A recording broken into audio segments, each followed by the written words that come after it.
రాష్ట్ర ముఖ్యమంత్రి పెద్దలు రేవంత్ రెడ్డి గారిపై మొన్నటి వరకు ఈ ప్రాంతంలో 2009 నుంచి 2014 నుంచి 2018 2018లో అప్పుడున్న కలెక్టర్ పుణ్యమా అంటూ నేను కూర్చుకున్న కుర్చీలో కూర్చొని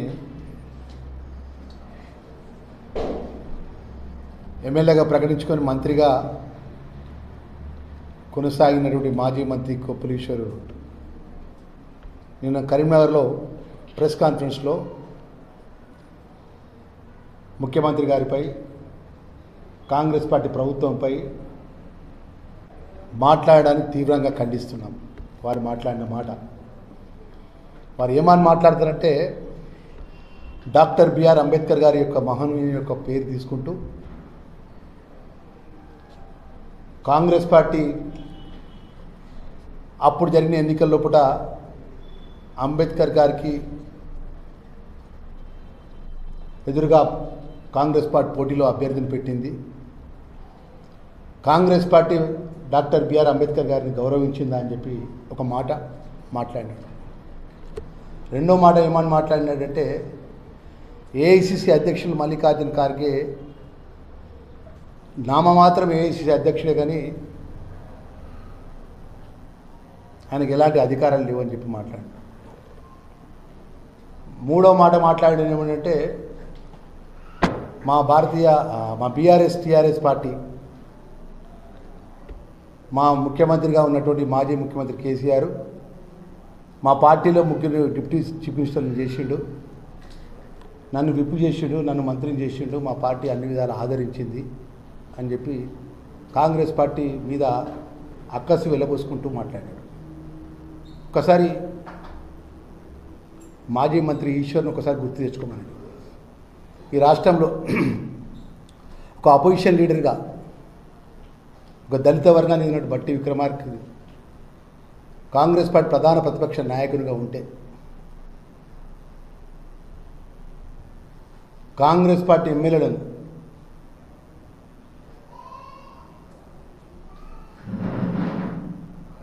వారి పార్టీలో చేర్చుకునే విషయంలో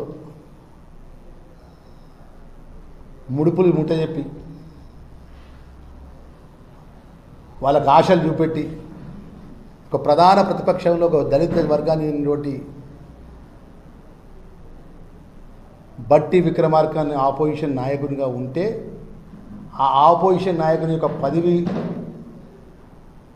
ఒక ఆపోజిషన్ నాయకుడు ప్రతిపక్షంలో ఉంటే కూడా ఓర్వలేని పరిస్థితుల్లో కూడా అప్పుడున్న ముఖ్యమంత్రి అప్పుడున్నటువంటి ప్రభుత్వం ప్రాతినిధ్యం ఉంటుందో అంత వాటా కావాలని బీసీ కులగన 42% చట్టాన్ని చేసి కేంద్రాన్ని పంపించినటువంటి నాయకుడు ఎవరు? గౌరవ ముఖ్యమంత్రి రేవంత్ రెడ్డి కాదా? 30 సంవత్సరాలకెళ్ళి అన్నదమ్ముల్లాగా కలిసినటువంటి ఎస్సీ వర్గీకరణ కేటగరైజేషన్ సంబంధించిన విషయంలో సుప్రీంకోర్టు యొక్క జడ్జిమెంట్ను అమలు చేసినటువంటి చట్టాన్ని అమలు చేసే విధంగా ముఖ్యమంత్రి గారు నిర్ణయం తీసుకున్నారు. చట్టాన్ని ఇలా అమలు తీసుకొచ్చింది గౌరవ ముఖ్యమంత్రి రేవంత్ రెడ్డి గారు కాదా? ఇలా 56,000 మంది యువకులకు ఉద్యోగాలు ఇచ్చినది గౌరవ ముఖ్యమంత్రి రేవంత్ రెడ్డి గారు కాదా? 2 లక్షల లోపు రుణమాఫీ చేసి రైతాంగాన్ని 30 రుణమాఫీ చేసింది రేవంత్ రెడ్డి కాదా? రైతు రుణమాఫీ చేసింది. ఇలా ప్రతి పేదవాళ్ళు డబ్బున్న వాళ్ళు ఉన్నతమైన వాళ్ళు ఏ భోజనం చేస్తున్నారో ఆ భోజనం సన్నబియ్యం ఇచ్చింది రేవంత్ రెడ్డి గారు కాదా? మా పేదవాళ్ళకు 200 యూనిట్లు కరెంటు ఉచితంగా ఇచ్చింది రేవంత్ రెడ్డి గారు కాదా? మా మహిళా సోదరులకు ఉచిత బస్సు సౌకర్యం కల్పించింది రేవంత్ రెడ్డి గారు కాదా?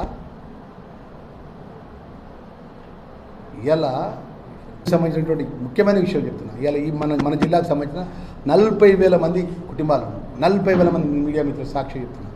40,000 మంది కుటుంబ సభ్యులను రేషన్ కార్డులో ఇలా వాళ్ళ పేరు నమోదు చేసింది ముఖ్యమంత్రిగా ఉన్నటువంటి రేవంత్ రెడ్డి గారు కాదా? అప్పుడున్న కేసీఆర్ ఏమైనా చేసిండా? మాజీ ముఖ్యమంత్రి కేసీఆర్ ఒక రేషన్ కార్డు ఇచ్చిండా? ఇలా ఇందిరమ్మ ఇల్లు ఇచ్చిండు మా ముఖ్యమంత్రి రేవంత్ రెడ్డి గారు.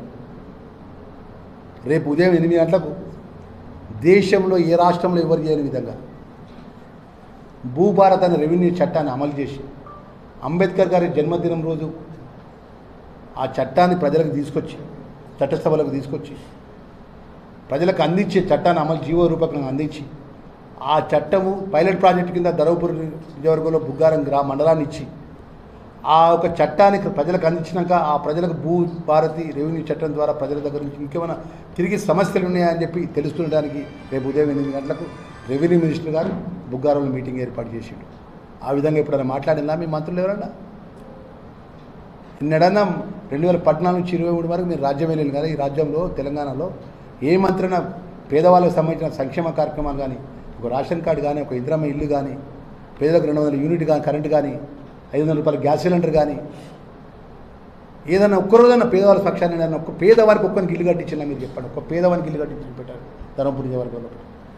ఇలా గౌరవ ముఖ్యమంత్రి గారి నేతృత్వంలో రేవంత్ రెడ్డి గారి నేతృత్వంలో గౌరవ మంత్రివర్యులు ఈ జిల్లాకు సంబంధించిన మంత్రివర్యులు పెద్దలు శ్రీధర్ బాబు గారు కానీ, పొన్నం ప్రభాకర్ గౌడ్ గారు కానీ, అదేవిధంగా మా రెవెన్యూ శాఖ మంత్రులు రేపు వస్తున్నారు, మా ఇన్ఛార్జ్ మినిస్టర్ ఉత్తమ్ కుమార్ రెడ్డి గారు కానీ.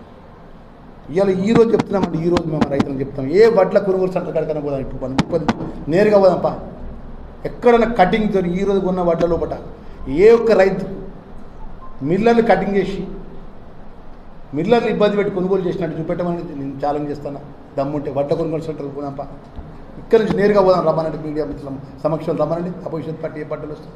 ఇప్పటి వరకు ఉన్న వడ్లు ఈ జిల్లాలో సంబంధించిన ఏదైతే వడ్ల కొనుగోలు సెంటర్ ద్వారా రైతుల వడ్లు కొని వారం రోజుల ఆ అకౌంట్లో పైసలు జమ చేసి అప్పుడు ఇట్లుండే రైతులందరినీ. ఇలా జిల్లా కలెక్టర్ గారి నేతృత్వంలో వడ్ల కొనుగోలు పర్యవేక్షణ పెట్టి ఏ రైతుకి ఇబ్బంది జరగకుండా, ఏ మిల్లర్ ఇబ్బంది పెట్టకుండా వడ్ల కొనుగోలు సెంటర్లు నడిపిస్తుంది.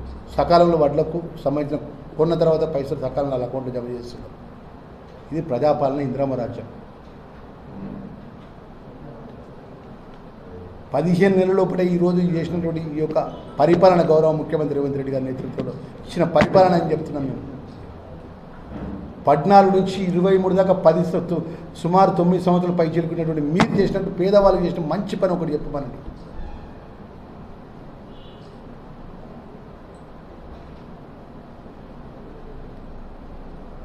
తప్పకుండా రాబోయే రోజుల లోపల ప్రజాపాలన లోపల ఇందిరమ్మ రాజ్యంలో ప్రజలకు దగ్గరగా ఉండే విధంగా ప్రజల ఆలోచన పరంగా ముందుకు వెళ్తామనే విషయాన్ని మీ ద్వారా మరొకసారి తెలియజేసుకుంటూ రేపు భూభారతి రెవెన్యూ చట్టాన్ని యొక్క సమావేశాన్ని ఉదయం 8 గంటలకు బుగ్గారం జరిగిన సమావేశానికి పెద్ద ఎత్తున రైతన్నలందరూ కూడా పాల్గొనాలని చెప్పి నేను సవినయంగా మనవి చేస్తున్నాను.